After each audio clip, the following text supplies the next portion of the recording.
Welcome to Everything Life and Real Estate. Let's get started with our hosts, Linda McKissack and Dana Gentry. Hi, everyone. Welcome to Everything Life and Real Estate. I'm Linda McKissack. And I'm Dana Gentry. Hey, Dana, before we get started, I know you and I have seen each other. I don't even know when we saw each other last. Was it London? Yeah, I guess it was London. Yeah. So I definitely need an update. What's going on with you? Well, not much. Getting ready for Thanksgiving and spending a couple of days working from Charleston and celebrating my birthday Happy birthday! Thank you. I'm officially closer to 40 than 30 now. Oh, wow. Does your heart start to palpitate thinking, man, I'm running out of time? No, but I was glad Adam gave me this whole facial hydra peel thing. I just went and had, I said, does he think I may need it? My wrinkles closer to 40 now. That's awesome. Yeah, no. What about you? Getting ready for Thanksgiving? Yes, getting ready for Thanksgiving. It's kind of one of those times where you're reflecting on being grateful, but at the same time, you almost feel a panic because this year went so fast. You're like, I better get a jump start on next because it will be over before we blink our eyes. So I kind of been spending a little bit of time and thought around that stuff. And yeah, I think I told you this. I can't remember if I told you this in London, but I started this thing in the back of my 30-day at a glance calendar where I'm writing down everything that has to have happened by the end of December 31st, 2020. And I didn't even know these little notes were in the back of my 30-day at a glance calendar that I've had for like 20 plus years since Gary Keller taught me the system. That's how detailed I am. But I found it and I started listing every time I think of something. I'm like, yes, I'm going to feel amazing if at the end of 2020, I've accomplished this. So I'm kind of excited about that. I've been working on a little bit of that every single day and getting ready for Thanksgiving. Yeah, that's cool. So do you have several things you want to accomplish before the end of the year, or did you say before the end of next year?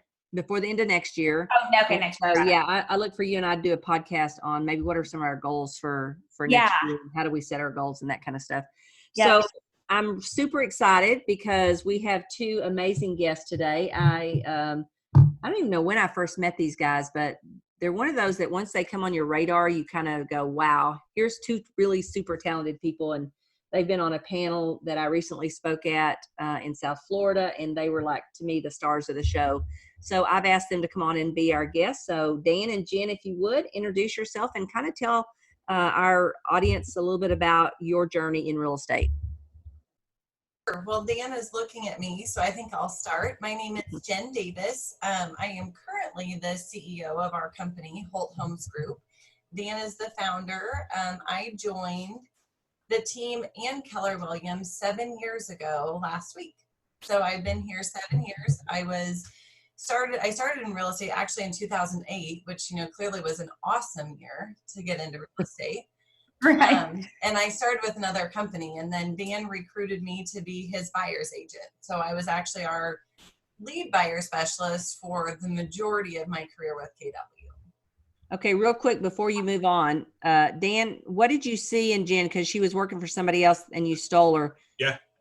What did you see in her that made you want to steal her? I guess that's really funny because she's looking at me right now like, what are you going to say? Just the ability to connect with people at a very high level. When I spoke with her, and it was funny because after our first face-to-face meeting, it was very much, I've got to have this person in my world. And it was how articulate she was. It was her drive. She sat there and literally, for a lack of better terms, clung on every word that I said. And I sat and I cast a vision in that hour and a half lunch meeting that we still laugh about because I was like, I can't believe she's listening to me. And she was like, I can't believe she believes in me. Like, no, it was really the first time I cast a big vision to somebody that was a very high level talent. And I think we both left that going, holy cow, I think we can do this together. That's awesome.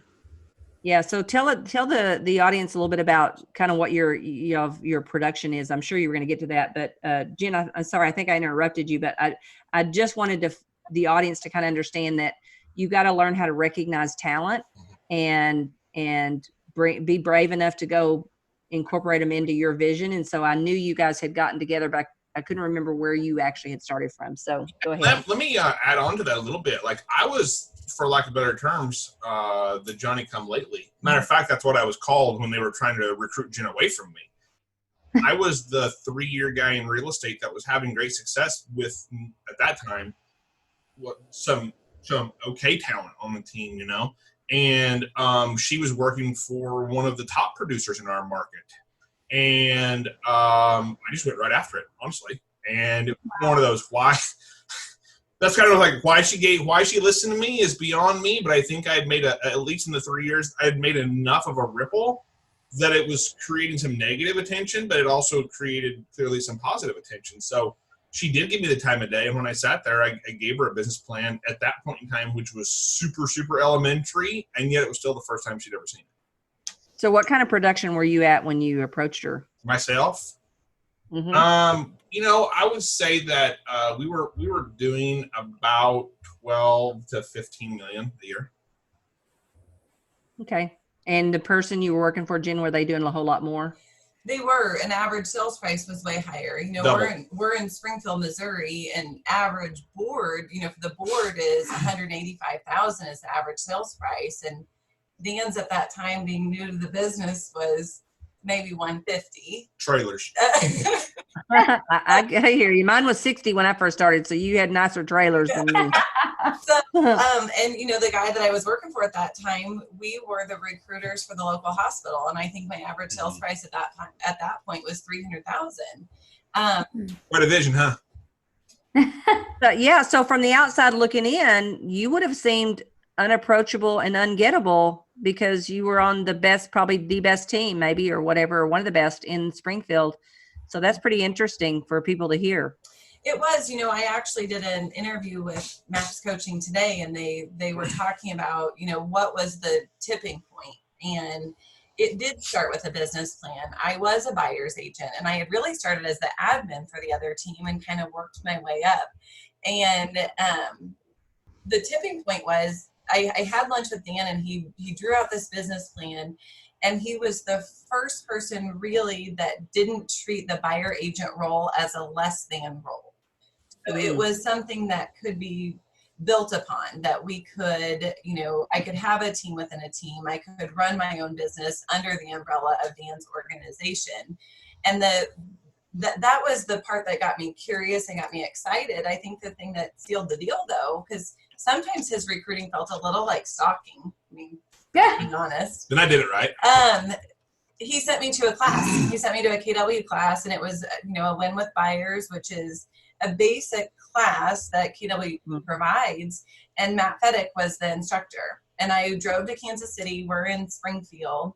I drove up there, and it was one of those things where it clicked of, oh, wow, there's a whole other level to being a buyer's agent than just what I've done at this point. And so I think when people look at recruiting, it's not just lunches or conversations. He was adding value to my life, whether I was coming to Keller Williams or not. Well, I was actually standing near buyers while she was at the brokerage. That's how bad it was for me. I had buyer leads. I'm like, just close and pay me something, would you please? Wow, that's it. Jen, what's your profile? Or do you know what on, or I guess DISC or KPA? We have no words for no letters, for no numbers. So any of them? So on a DISC, I am 100% an I. 100% I. And then I'm about 85% D. And then I have roughly 50% S and C. So you have an I and a D above the line, and they're both relatively high. Her eye is off the charts. And the Vector 2 and the whatever career visioning, what that used to be called? Yeah, it was Recruit Select. the AVA. AVA, yep. The vector that lines up with what an I would be on a DISC. We were taking a class with Gene Rivers, and he said, some people have an asterisk, but I've never met anybody with a double asterisk. That's me. I have a double asterisk in Vector 2. That's me. Do you? That is hilarious. Yes. Yeah. We'll put a word in edgewise now, Linda. and Dan and I probably have a double negative. I don't know. Yeah. No, you're pretty friendly. Because I was in the middle of a conversation with you in the airport and you walked away. So I'm sorry. I'm kidding. That's the one thing about Linda. When she's ready to go, she's ready to go. Though I have to make sure that if we've driven together somewhere, like I have my eyeballs on her at all times, because if it gets close to the end and she's up and out, and I'll be like, oh my gosh, I don't have a ride. What's happening? He left Jimmy behind. He and I had a conversation. That's fine. No, that's so true. Matter of fact, Mick told me one time, I was supposed to follow him somewhere.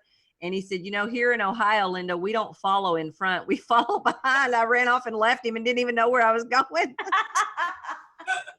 Oh, that's funny. Okay. So now I want to ask a question about this, because I know from what you said earlier, you've now become like a CEO and a partner, but was any of that language talked about when you were recruiting her, or were you just painting a big enough vision that she could see herself? In that meeting, really, the vision was, just to be honest, I'm unfortunately, I really struggle thinking beyond 1 year, and I always set my goals in 1 year goals, and I've always been challenged with setting 3-year and 5-year goals, right? Because it doesn't matter what the year is. But at that point in time specifically, it was, hey, I think if we follow this business model, it was an economic model, right? If we follow this model and make X amount of contacts per week, X amount of appointments, X amount of contracts, X amount of closings, that you can close 50 transactions in a year. That was my goal. That was my vision for her the first year, right? And so, and even in Keller Williams buyer's agent lingo, they always say, a good buyer's agent can do 35 to 45 a year. And I didn't know that. I hadn't heard that, fortunately. Sure, Fire Jen hadn't heard it. So, when I cast this vision of 50 buyer side units, we were both ignorant enough to believe we could happen. Well, she ended up closing 49 that year, and her biggest year before in the previous 3 or 4 years in real estate, 5 years, was 16. So she came in prepared to triple her business, and neither of us knew how it was going to happen. We're like, I think if we follow this business model and do these activities, though, we can do it. He didn't tell me. He didn't know how it was going to happen. Until recently. He seemed very confident in the fact that I could. You're like, I just need to do what he's going to say and I'll get it done. So I did. And yeah, that first year, and I tell you, I have regretted that first year every year that I've told this story, because I thought I would have bought a house if I would have known that I could have hit the goal of 50. Yeah, I wasn't as good at tracking numbers then as I am now. So here's a point I want to make on this, because a lot of times, and I get this a lot, because somebody will come up to me and say, oh, Linda, I've just hired talent. Oh my gosh. And I mean, literally they will just have hired them, or maybe they're still in the career visioning process. And I always say, well, time will tell. You can't say that up front. And so they've already promised them half the business, to be their partner, to do all these things, and then they don't pan out. Now it's really awkward and really uncomfortable. So the reason I want to ask that question is I really didn't think you had done that. I was glad you hadn't done that, because I think people make the mistake of deciding too soon instead of letting her results and her efforts dictate where would be the next likely step for you, both of you, to accomplish what it is you want to accomplish. By putting her in the new role that you have her in. Sure. That conversation didn't happen until third quarter last year. I mean, I had been here almost 6 years. Over 6 years, yeah. Yeah, I mean, I had been here 6 years before there was a talk of any type of an ownership or something else. He had provided additional opportunities all along the way for me to grow my team within the team. However, we were getting to the point where he wanted additional opportunity and needed some more leverage on the team. And that's really why the partnership came up. And like I said, I mean, we were 6 years in before that happened. And it was just a harebrained idea driving down the road, honestly. I was an hour away driving down the road, and I called her and said, hey, I've got this idea if you'll think about it. Yeah, awesome. So you just saw it as the next logical thing for moving your play to get to be able to do more, was to bring your most talented person into a higher role. Yeah, and I think that really, I think I was looking and going, we all, Gary talks about making your bubble big enough for other people to have their bubbles within, right? And Jen never once asked me or said it to me. It was never her idea. But I was driving down the road, and I think she had, we all have to have emotional and psychological wins throughout the day. And sometimes once we accomplish mastery at something, and I would argue, I'm going to not fluff her numbers, but I'm going to give her a compliment here. She consistently for 2 to 3 years did 225 buyer side deals with 2 showing agents. It's kind of like, what's next? Yes, she could have consistently done that for the next 10 years. and lived a wonderful life, right? And yet, psychologically, what's the next thing that I can I leverage that and conquer something else? So in that, I had recognized that. I was thinking to myself as well. I was like, what opportunities are there for me?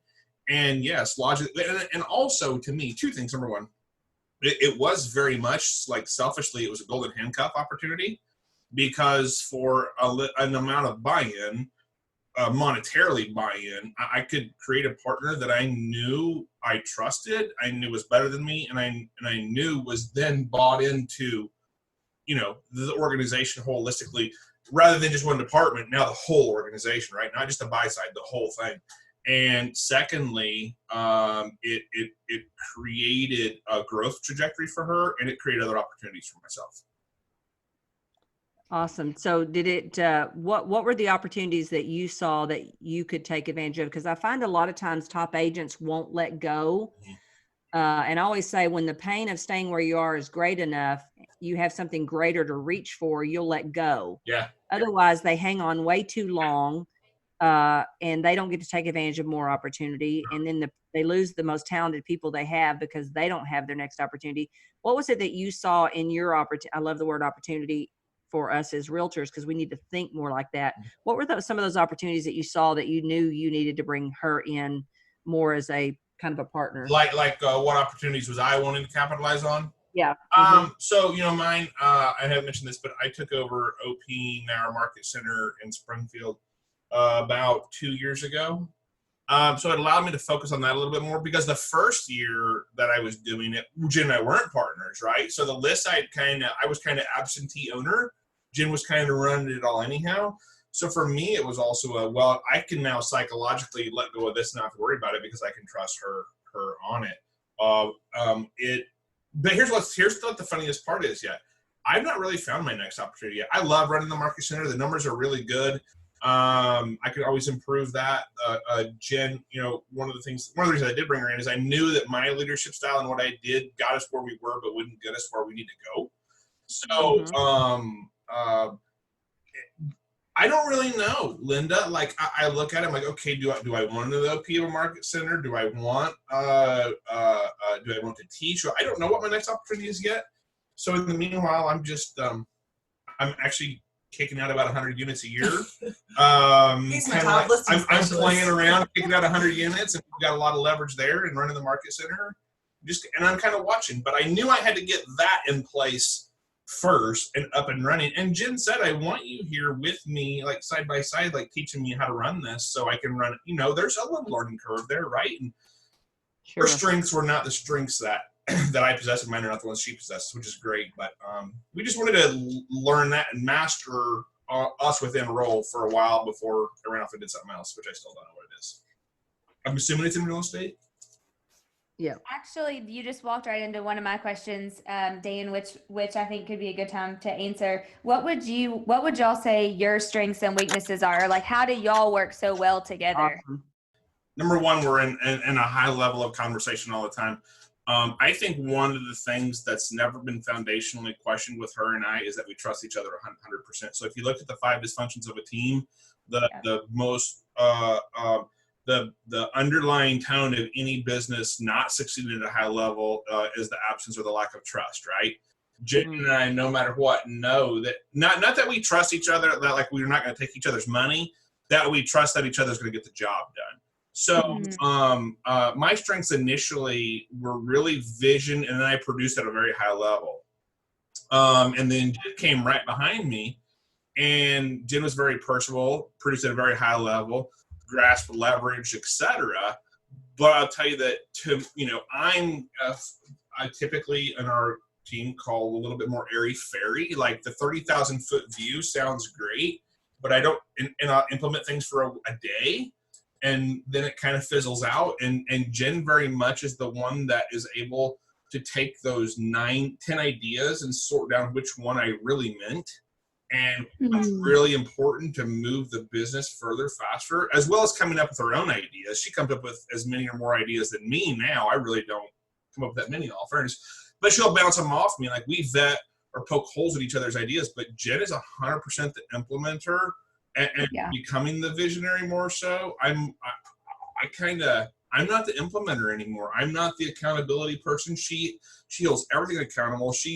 We laugh and say she's black and white, almost paralytically black and white. That's clearly not so because of the news we produce, but she makes sure that if you say it, it's going to happen. Which reminds me, one of the things I wrote down, because I made myself notes when I saw you guys on the panel, because I knew I was going to ask you to be a guest. And a couple of things that came up, and I made short notes, so we'll have to try to make sense of what I wrote here that you guys said on the panel. But Jen, you said that you heard Gary Keller say one time, and you took it to heart, about building a bench in pipeline report. And then I also wrote down the words high standards. So can you kind of speak to both of those? So the standard part, the line of Gary's is standards without consequences are merely suggestions. And I thought about it, and so when we built out these standards, and the easiest example is really like showing agents, because when I built that out, my standards were very high because I knew what our pipeline was and I knew how many units I could do. I sold 110 houses as a buyer's agent before I had a showing agent, so I knew what was capable and I knew what we had available as far as the pipeline went. So when we talk about standards on our team, there are minimum standards, which are 5 closings a month. So our minimum standard to be an agent on our team is to have 60 closings in a year. And we don't have an agent on our team that closes less than 85 units a year. So when you have a high standard, Phenomenal. it is phenomenal. When you have a high standard, what happens is it raises the bar of talent all the way along, from your admin to your lead generation team to your runner. Everybody's producing at a high level. So when we talk about standards, we are setting this bar and we don't mess around. I mean, I did have a showing agent that went from producing 10 units a month consistently to then dropping off to 2 units a month. And we put her on a performance and improvement plan. She didn't fix it and we let her go. Even though the history was there of what she was doing, something had changed and she was no longer a fit for our organization or our production levels. So when we look at standards, I do take that very seriously. I think people use the word standard pretty loosely, but we look at it, holistically of, okay, what's the standard? How do we get there? If you're not getting there, how do we get you back on track? So we're tracking numbers daily as far as accountability goes. So in the event that somebody's off track, we're not getting to the 15th of the month before we make a correction to get back on track. We're not waiting the end of the month or the end of the quarter. We're tracking it daily, so then I can jump in and say, okay, we've got to add an extra open house, or you've got to add extra METs to the database, or we need to do a dial session, so that we're making the correction daily, like a 5 p.m. protocol instead of a 15th of the month protocol. And Love that. I like that too. The building of the bench, I have heard it for 2 years. I mean, we have heard build a bench, build a talent bench. And I was like, well, I don't understand it. I didn't understand, how am I going to do all of the KPAs that we should be doing and bring people in? What am I offering them? What does that look like? How are they I'm not hiring that many people. I'm not ready for those positions. What does that look like? What does that conversation look like? And it was actually a click when someone said, and my coach was explaining it to me after we were at one of Gary's masterminds. He was like, think about it as like a pipeline report. So say you have a pipeline report for your buyers or sellers. So in your pipeline report, you've got 30-day buyers, 60-day buyers, someday buyers. You've got come list me right now, follow-up plans, whatever on the seller side. Well, just because they're a maybe someday buyer doesn't mean they go away. They're in some sort of a follow-up plan so that we can still touch on them and love on them and eventually be their agent. If we know that it's 19 months from the time somebody comes into a pipeline till the time they buy, we've got to love on them for 19 months to help them buy a house. It's the same with talent. So we can now have a pipeline report for talent.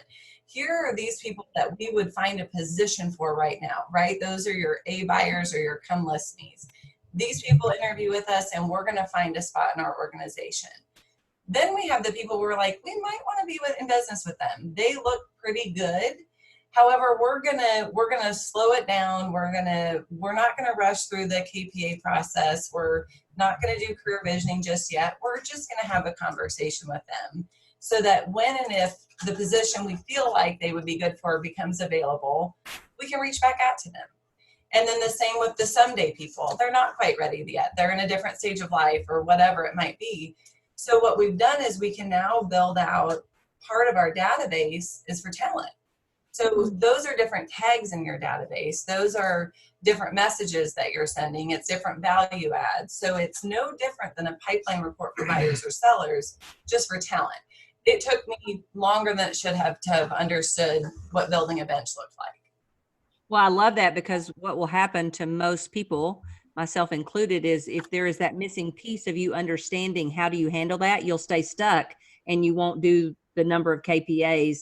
You know, our lives are a direct reflection. At some point when you're running a business, our lives are a direct correlation to the number of people we're interviewing and talking to and looking for. You know, and if I'm not happy with where my life is, I just need to go back and say, well, how many KPAs did I do last year? How many career visionings did I do last year? But the problem is most people will get stuck with, well, I don't really have a spot. I remember that early on too. I don't have a spot open. Yep.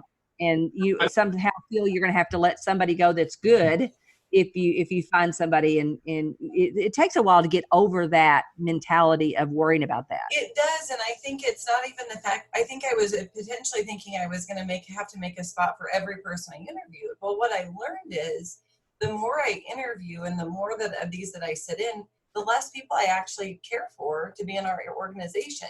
Once you start to see great talent, the good can't camouflage as well. So I think that's the key piece in all of these KPAs is we're getting very good at thinking, okay, this person is potentially going to be great. They're potentially going to be great, and I would make a spot for them. Or I will continue to love on them and talk to them until we're ready for them. Yeah. You know, I've hired talent before that I actually did the CV process on them 2 years before I had a spot for them. And to be honest with you, had I had a spot for them back when I first did it, they wouldn't have been able to take it because of stuff going on in their life too. That's exactly right. Amanda, who's our transaction coordinator, she entered our funnel exactly 2 years ago. She came in for 3 different rounds of interviews for different positions. And finally the right position at the right time was open for her. Wow. And where'd y'all find her? Are you looking within your database? Are you doing mostly online leads, Indeed, or? So we do Indeed and LinkedIn. We do both of those things, and we also do our database. So I started calling our database looking for talent. And this is just within the last 6 months where I made a commitment to my coach of how many calls I would make through our database per week. So when I make those calls, the interesting thing that's happened is I've gotten a lot of listings from it. Yeah, that's awesome. I'm calling, and it's an easier ask. Who do you know that might be interested in working in real estate? That's an easier ask than, do you know anybody looking to buy, sell, or invest in real estate? It's a backdoor approach. Totally. It is. And so I've gotten some names, and then I've also had people say, well, what's the market doing? You know, and then you can start to have that conversation with them. I love that. My CFO for 17 years came from my database. So you never know when you're going to, and I've had, you know, top agents in my offices that came from our past clients too. So they're definitely in there. You just never know where you're going to find them. Dan, I want to ask you a question on, did you see these high standards in her before, or was that something that surprised you later about her? 100% surprised me about her later. I knew she was super talented, and I knew she had the ability to be keep in mind at that point in time, my bias and my perspective was somebody that was probably going to do about 25 to 35 buy-side deals a year. I knew what I could do because I had always led the pack on it. We were probably at 135 or 140 units a year at that point in time with myself and another buyer's agent and an admin. And so I knew that big numbers could be done. I didn't know how big. In all fairness, just to be completely honest, I didn't know how big.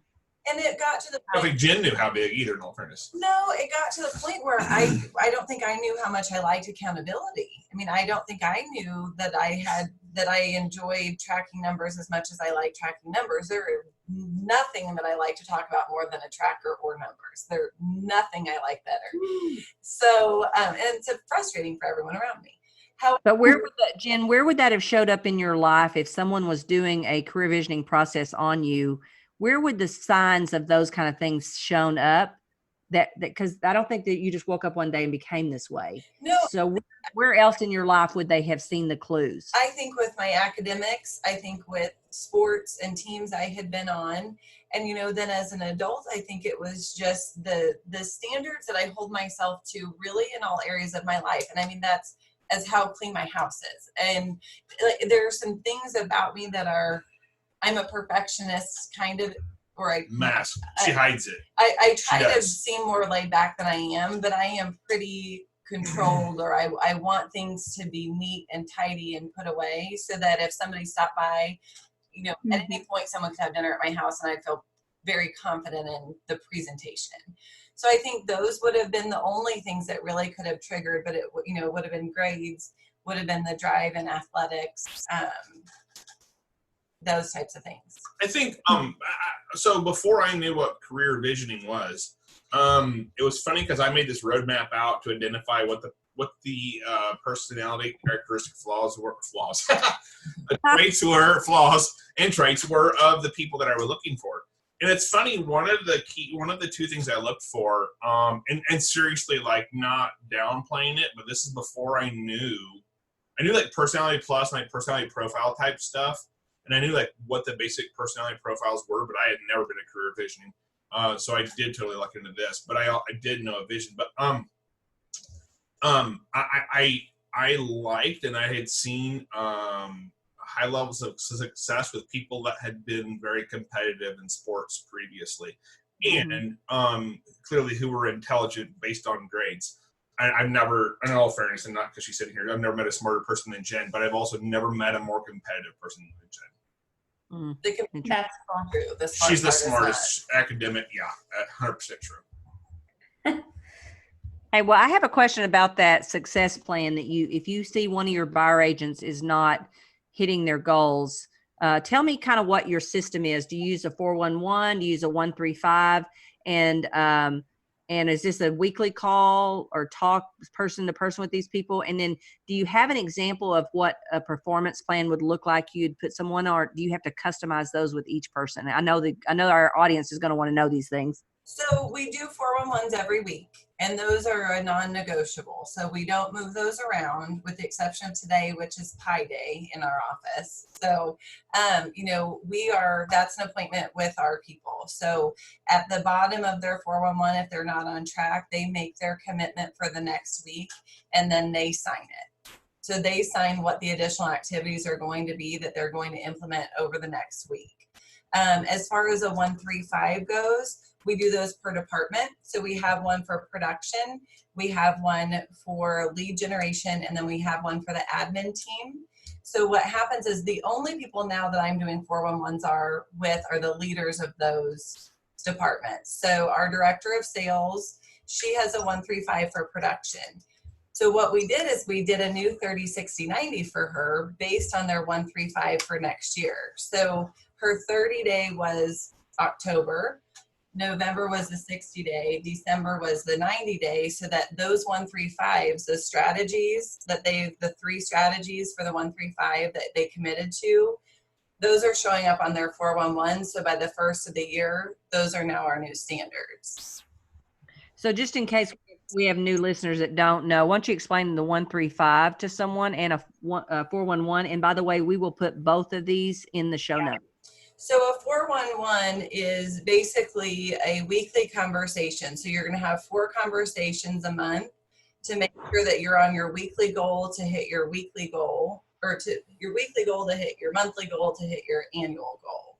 And so the 4 stands for 4 weeks, the 1 stands for 1 month, and the 1 stands for this 1 year we're working on, just so everybody knows. And then we're going to break that down all the way through, and that can be personal life, that can be your professional goals, whatever you want, that person wants to be on there, that we can hold them accountable.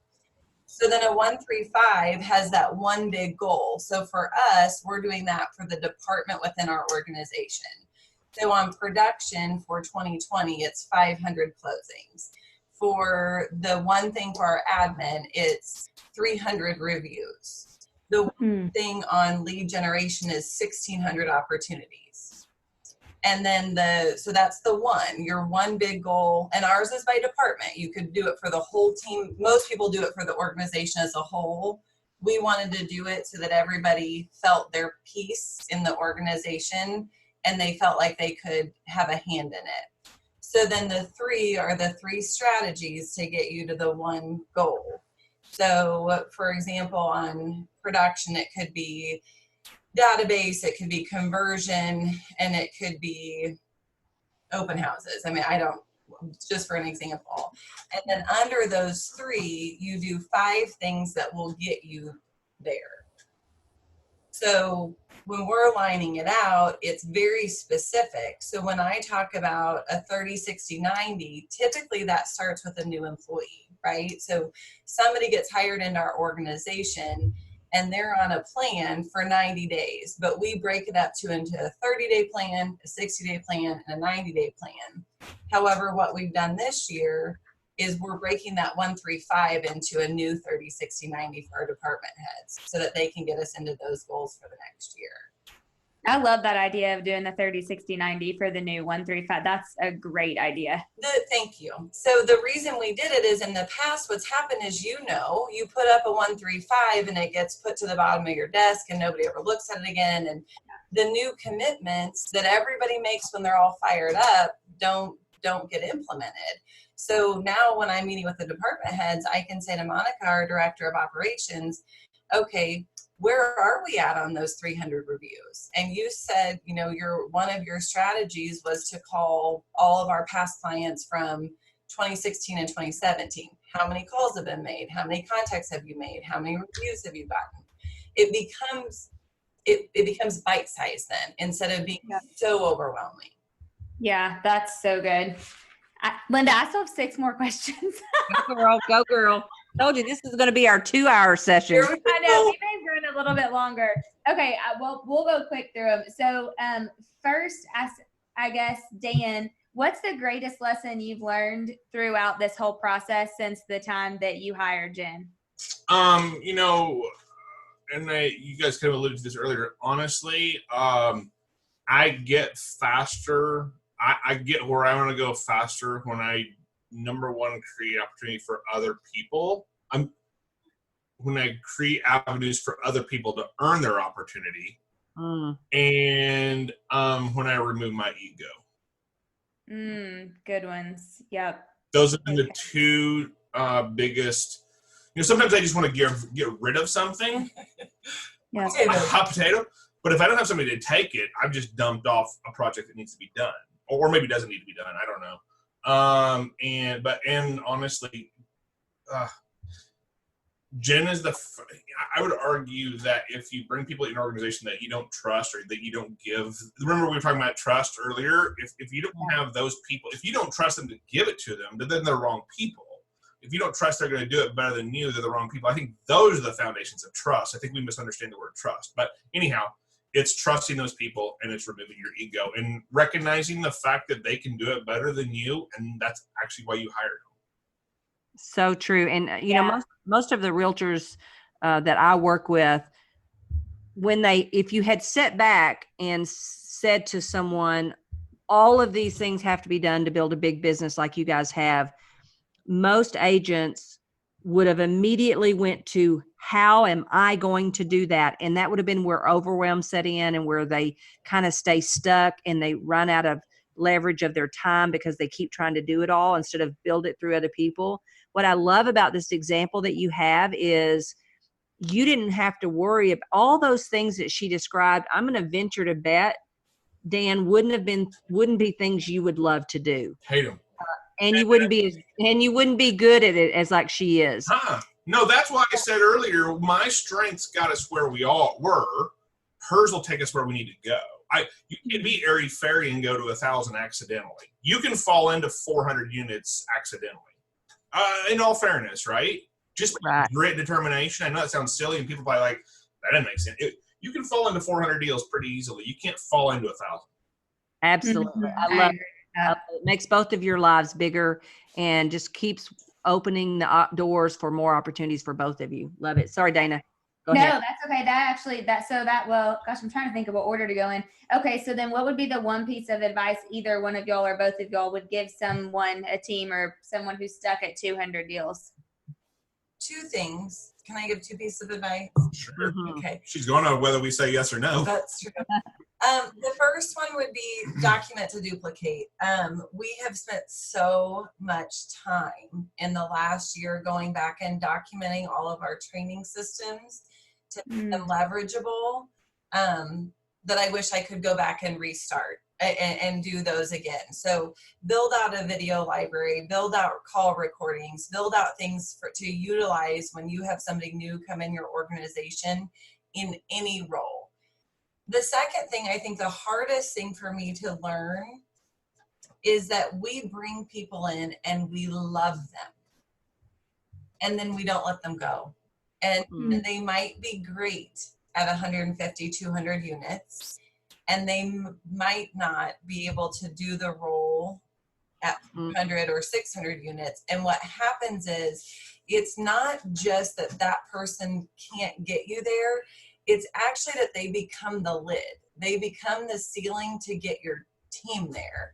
So, we had a hard loss this year. We had somebody that left our team and we were very worried about it.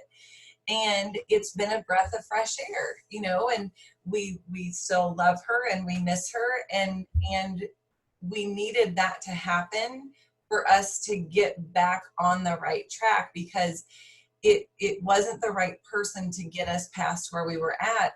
And so what's happened, not only did it open up a lot of conversations for Dan and I around leadership and accountability and questioning there, I question everything now as far as numbers and appointments and conversations and all those things.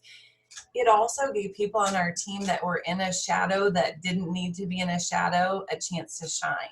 And I think that's been the biggest lesson for me this year is the people that you love and have gotten you where you're at some point, if they want to do something different or should do something different, that we can embrace that. And it's typically healthier for the organization. Shakeups can be really empowering, and they can expose really talented people. I'm so glad y'all said that, because I feel like people freak out and think that it's the end of the world when they lose somebody from their team, or they have somebody that they know that they shouldn't have, that they've had for way too long, and they won't remove them from the team. Every time somebody has left the team that we thought we're like, this is good, and then we got scared. Every time we left, we found out what they weren't doing. Yeah. Not what missing because they're gone. And I think we're tightening it up. I think that's the thing, this year of where we're going and where we want to be. The number one thing when that person left was to rebuild the culture of our organization and the heart of it. Because, we have always looked at it as we want to treat our clients with a servant's heart. I also want my team to feel like that. And I want them to feel empowered, and I want them to feel cared for, and that they have additional opportunities, because I have been given that. I have been the recipient of that, from Dan. And so I think that's been an interesting dynamic this year of maybe a little bit of a less of focus on those production numbers the last half of the year, and just rebuilding that healthy organization where we all know what everybody's doing and we all feel very confident that every person's in the right seat. Yeah. Okay. I have two quick ones, and then the one before that. Jen, what's changed about your life from going from 16 transactions to 500? So much, I will tell you, the more units I've done, the more quality of life I've gotten back. The year of 50 units was or 49. I didn't hit goal. I think that year was really tough. I have two little kids, and I didn't have any boundaries, and I was working all the time. And the year of 225 with 2 showing agents, it was great. I've been home the last 3 years by 4:00 every day, and I really don't take appointments nights or weekends unless somebody on my team is sick and I need to cover, and I'll jump in and cover. So it's interesting now, because the calls I get nights and weekends, there are agents, and it's a scripting opportunity, or there's a challenge that they have that they maybe need help behind, or maybe there's been a mistake that's been made. those conversations though are very short because they're agents on our team, so, or admin on our team. So I'm talking for 5 minutes, where before, when it was a brand new buyer and you're talking them through an offer or negotiation, it could be an hour, So I think I'm so lucky. Like I don't know how else to say it. I am so fortunate to be in the role that I'm in and the people that I get to be around. So my life is 180 degrees different than it was before, and I love every minute of it. I love that you said that, because don't you think, Linda, we've talked about this before, that people have a fear of getting big because they think it's going to take more time. Well, they think the same effort what they think is exactly what Jen said. The same effort that took her to do 49 by herself will be the same effort it takes to do the rest. And if you don't add leverage, it will be twice as worse. But if you add leverage, that's where your freedom of time comes back in. And I think it's time on task. I think there's something about building a business that you have to go through the blood, sweat, and tears. You have to work the nights, you have to work the weekends, and then have empathy when you have that leverage, and those people are working nights and weekends and they're building their business. If I didn't do it, if I went straight to not working nights and weekends, I wouldn't have any appreciation for the struggles that they have. I couldn't help or give advice or script around how you can take, a kid's Saturday off for a kid's birthday party, or to go roller skating, or whatever it might be. Yeah. So last two really fast. These are the two Linda John Maxwell said never to ask people. So what book are y'all reading right now that we should be reading? And what are y'all learning right now that we should be learning? I'll let Jen answer the what book we're reading right now. I do all the reading on the team. Keep telling me what I need to know from the quotes. So I'm begging Dan to read The Force and the Force Multiplier. Oh yeah, Author and his EA. I'm wanting for him to read that, and that hasn't quite happened yet. I have never read Simon Sinek's book, How to Find Your Why. So I am actually working through that right now, and it's been super interesting to see how you get there. So I am reading that. The best book I read last year, I would say, was Atomic Habits. And that's our favorite. Yeah. I mean, it's been an interesting perspective on, as goal-oriented as I am, that sometimes goals can be the thief of your joy. So. Yeah. And then what are you learning? Since I answered the reading question, you can answer what I've continued to learn since I took the role over the last 2 years ago, honestly, has been implementation of the growth initiative tools. And the team and I have talked about that often. We implement that. We tried modeling a lot of things in our business similarly to what the Market Center models. So as an example, our office forever has had morning stand-up huddles, and we duplicate those exactly in our team. Mondays is appointments. Tuesday is listings taken. Wednesday is wall of value, contracts, and then Friday is closings. And just similarly to the format that we follow for the Market Center, right, which would be appointments, gross, wall of value, net, and profit. So just a matter of implementing those all the way down from all the growth initiative tools, then layered with the career growth initiative tools, which is just simply a system and a model that we're able to follow and duplicate for the team. And so Jen and I have a lot of those conversations. It's really funny that I think differently, because I think on the Market Center side some now, whereas I never did before. And that's honestly one of the reasons I took the OP role, was to learn different levels of leadership. And John Davis was our regional director for the first couple years that I did, and Mark King is now. And so the ways that I was able to take that information, layer to our team, Jen and I were talking about, hey, let's start having a 15-minute morning huddle instead of a 1-hour team meeting. Let's talk every day rather than just once a week, because it kind of can get off screen throughout the week. And that's what she said to us. Well, what should the format be? Well, let's just follow this. You don't have to reinvent. So it's really just an implementation of systems and models. I'd say this is our first full year that we've been more in depth in all the tools on the career growth initiative, the growth initiative, the 411 and the 135. I mean, we're actually running the play that we've known for 10 years. Yeah, that's awesome. And I think the thing I'm learning right now is, the part of the business that is the P&L. We switched over to the profit first model in May. Yep. And so that's the thing that I am really diving into, as far as looking at my coaches giving me some additional reading to do on the accounting side of things and looking at the profit first and understanding what we do with that. And I think that's been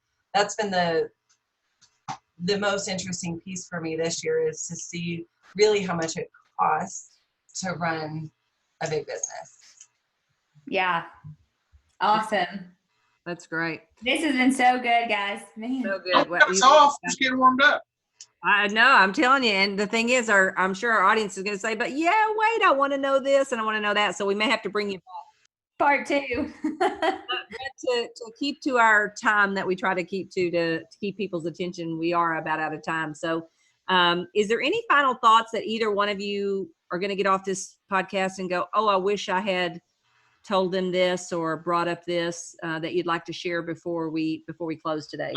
I was going to say something, and we kind of moved past it. When you guys were talking about building the bench and et cetera, it was said to me in the last mastermind that I was in that most people misunderstand that two things. Number one, when you're recruiting all year long, it's like hiring out of pain is a lot like going under contract to sell a home and having to buy a house and under contract in a week. Like, we love that person as an agent that has to buy the house in one day, and yet it's not the most opportunistic buyer, right? So whenever you only have a small window to hire somebody within, you're only exposed to the people that are in the market per se at that time who are looking for a job, which may only be a segment of 25% of the general employed populace within your area. So when you're looking all year long, it's kind of like being an investor and looking for real estate. You're just watching for the best opportunity to come along and being able to grab it. So that's why the consistency of hiring or of recruiting all year long is important versus paying just the microsecond of your life, right? And also I heard that find the most talented people you can and bring them into your organization. That was redefined to me as top grading. I think sometimes we think of top grading of I'm going to hire a really talented person with the intention of firing someone else. And I think all that top grading is bringing in really talented people into your organization that raise the level of efficiency and productivity, and that may cause untalented people to coach themselves out. But it's simply top grading is the intention to raise productivity, not to fire. Love that. That's awesome. So just remember, if you have questions, you can submit them to us at info@lindamckissick.com or on our Instagram, Everything Life in Real Estate. And if you'd like to be a guest on our podcast and have Dana and I help you with a situation or opportunity or challenge, be sure and just submit your name to us at info@lindamckissick.com and a brief description of what you'd like to talk about, what you got going on, and what obstacle or challenge we might be able to help you with. And remember, the more information you give us about you and your business, the more we're going to be able to help. So again, I just want to say amazing information today. Thank you, Dan. Thank you, Jen. And we so appreciate it. And I know all of our listeners will too. Thank y'all so much. Dana, we'll talk to you next week. Okay, thanks. See ya. Be sure to subscribe for more business strategies and tactics to inspire you to live an abundant real estate life. Don't forget to rate and review so we can bring you the best content. Find this and other valuable information at everythinglifeandrealestate.com.